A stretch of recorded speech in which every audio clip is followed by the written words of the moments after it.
Good evening, everyone. Today I'm excited to present my research on coffee prices, time series modeling in ever-changing supply chains and climate disruptions.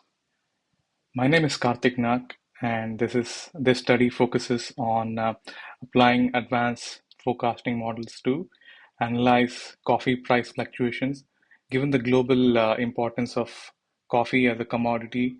Now, accurately predicting its price can significantly impact producers, traders, and policymakers.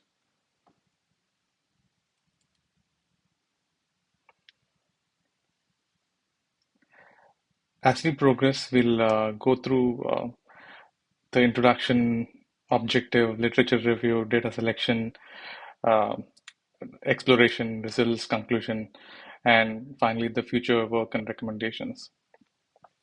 Now, due to uh, coffee price fluctuations, uh, multiple global factors, uh, including supply chain disruptions, climate anomalies, and economic trends, traditional models often fail to capture the complexity of these influences, leading to inaccurate predictions. Now, this study explores the effectiveness of time series modeling and models like Arimax, Serimax, XGBoost in forecasting coffee price trends, aiming to improve decision making for key stakeholders. Now the sorry. Now the motivation uh, for this thesis and the study is my passion for coffee.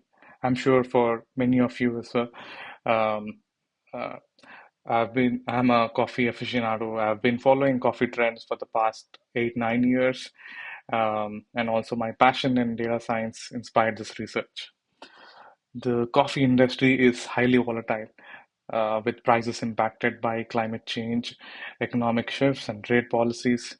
And the producers and traders struggle to anticipate price changes, leading to a potential financial risk. By leveraging predictive analytics, we can provide better insights to optimize production, hedge risks, and improve supply chain strategies.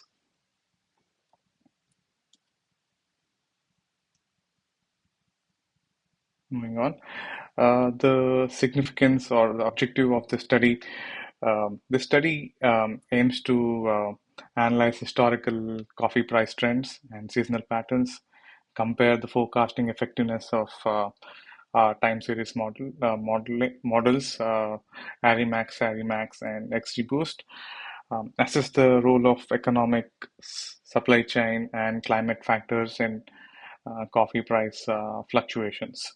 Now, also, number four is provide a, framework for stakeholders to make data-driven pricing decisions in a volatile market possible. I've done quite a bit of literature uh, study and these are my points like from all the research that I've done and examined. So various models for forecasting coffee prices, like uh, like the traditional models like Arima effectively capture linear trends but struggle with external disruptions. Machine learning approaches such as extreme learning machines and long short-term memory LSTM networks outperform traditional methods in capturing nonlinear dependencies. Hybrid models like CNN BLSTM further enhance forecasting accuracy by combining feature extraction and bidirectional learning. Now, I would also like to highlight three of these, um like the study by in Vietnam by Han Nguyen is in 2023. He proposed a novel Arimax LSTM hybrid model to enhance forecasting accuracy by capturing both linear and nonlinear patterns in the coffee demand. Now, the model outperformed traditional single and hybrid models in predicting coffee demand in Vietnam. Also in 2018, Rida Rizki's his research analyzed and compared forecasting techniques, including moving averages, ARIMA, and decomposition models. In 2021 in Kerala, one of the studies evaluated and compared different time series models. Again, the traditional ones, including Arima and Sarima, to predict coffee crop yields. It also gave insights with accurate forecasting and accurate forecasting, which helped in decision making and resource management.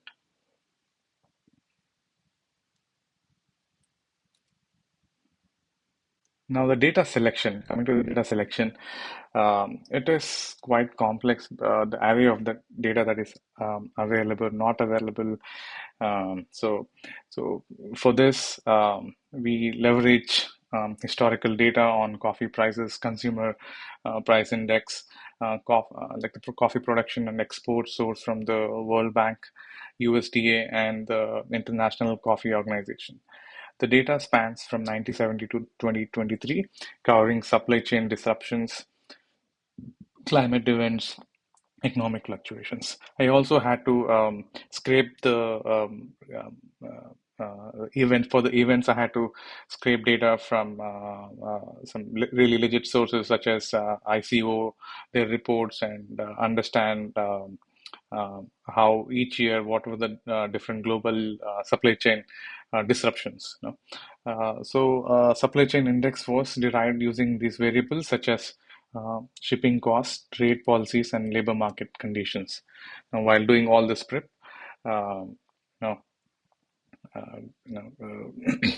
now the granularity that we arrived at to process for processing is yearly because the coffee production was is usually calculated yearly or by yearly based on the crop harvest. Only like the price fluctuates monthly or very few or every few months due to global events and supply chain disruptions. Now, the stock also this got attached to stock market speculations. Hence, I think so. Hence, I sticked around with the yearly granularity for all the metrics.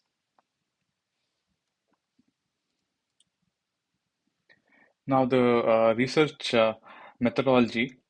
Uh, so, the research methodology followed a structure, like this, like the business understanding, data selection, um, uh, uh, cleanup and processing. Now, understanding market dynamics and external factors affecting um, coffee prices. So that's the understanding. And with this data selection, we have to select and pre-process data, including handling missing values and normalizing variables. Training the model, which includes our Arimax, Sarimax, and XGBoost, with 80% or 90% data set, while reserving 20% and 10% for testing. Evaluating models based on MAE, RMSE, and R square.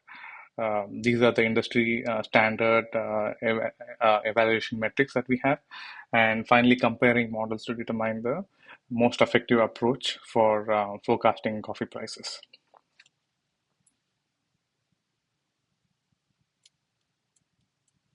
Moving on. So the next step was data exploration. So I did yeah, exploratory data analysis to identify several trends, seasonalities, and correlations. As you can see, there's a strong positive correlations. Once again, this is not correlation, but at least starting with the histograms of the crude oil average and uh, also World Bank commodity price index. The data distribution seems normal. Also, the energy prices as well. The distribution appears bimodal because, as you know, the energy prices fluctuate quite a bit, suggesting two different market conditions, which is bad and good, right? And these are the different trends or the yearly averages,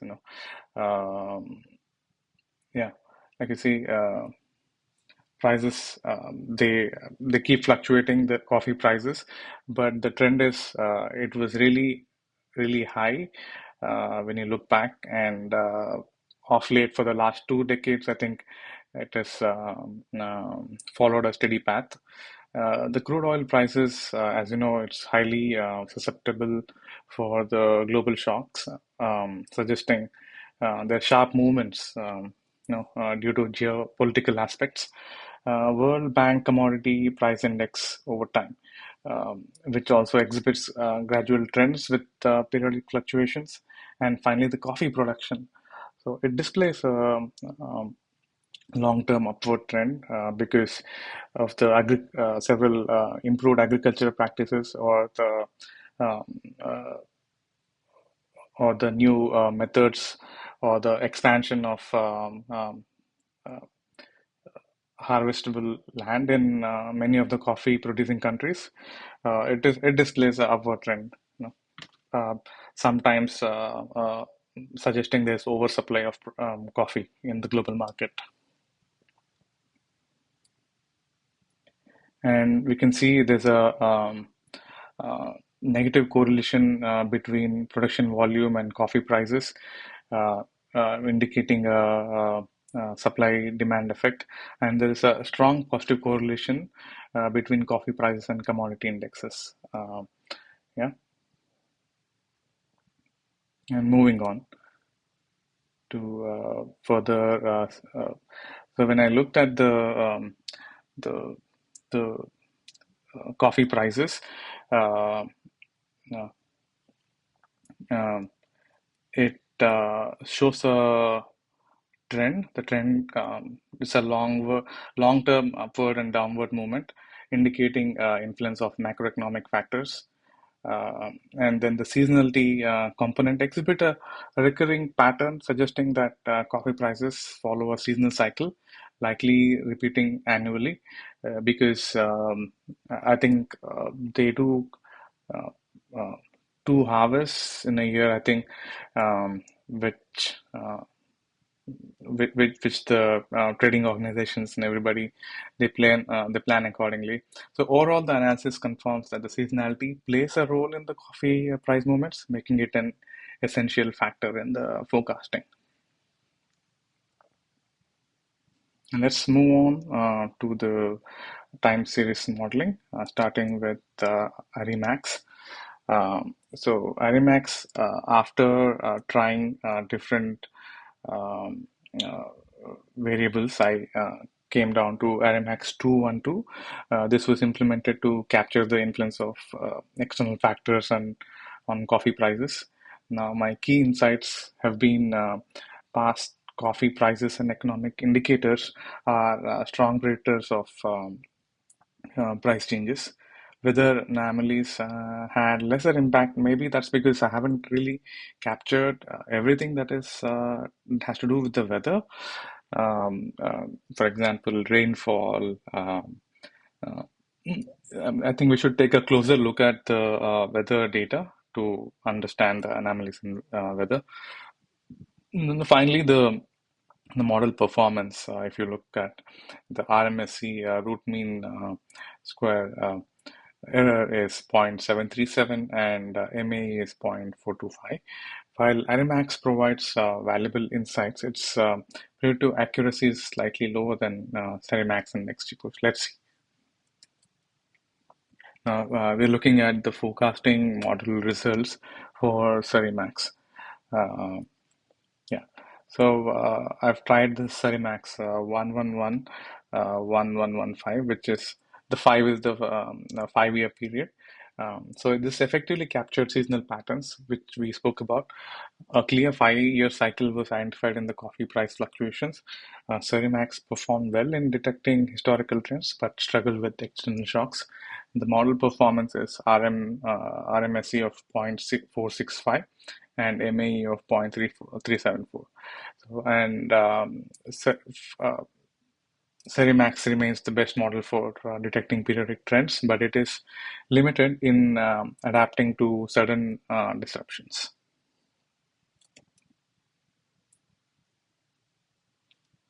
Moving on, my final forecasting model, which is XGBoost. So the XGBoost leveraged economic supply chain and climate factors to improve price forecasting. The key predictors has been key like the price lag variables, commodity price indices, and crude oil prices. So the model performance has been RMSE of 0.481, MAE of 0.3793. The strengths of this model has been it captured complex nonlinear relationships which other models weren't able to, and the limitations has been it really requires extensive feature engineering or to optimize accuracy. Moving on. So if I have to do a comparative comparison, keeping all the evaluation metrics side by side, I think Surrey Max of 5 and also XGBoost, they show really good, a comparatively good performance. Um, XGBoost performed well, but required some extensive tuning. RMX had the highest RMSE, suggesting external factors alone do not fully predict price changes. And because as we know, there is a seasonality part, which Savimax showed us, right? And moving on to the next slide. Uh, so my future recommendations from this thorough study that I've had taken up, my future recommendations would be to enhance this forecasting accuracy. We need to refine Cerimax by testing different seasonal periods, such as monthly cycles. We could only go as much as yearly this time around. Now, uh, further optimize XGBoost with hyperparameter tuning, develop hybrid models that combine Cerimax and XGBoost for better performance, incorporate additional economic indicators such as interest rates and stock market indices. Also use NLP techniques to analyze sentiment from global news and social media for real-time forecasting. And of course, the weather to integrate weather data, which includes rainfall, temperatures, uh, drought index, humidity from the top 10 coffee producing regions, which will improve the accuracy. Yeah. And finally, some references that I've used, that have gone through. These are the different papers and research papers that I've gone through. And yeah, finally, thank you for your attention, and welcome any questions and discussions on the findings of this study. Thank you.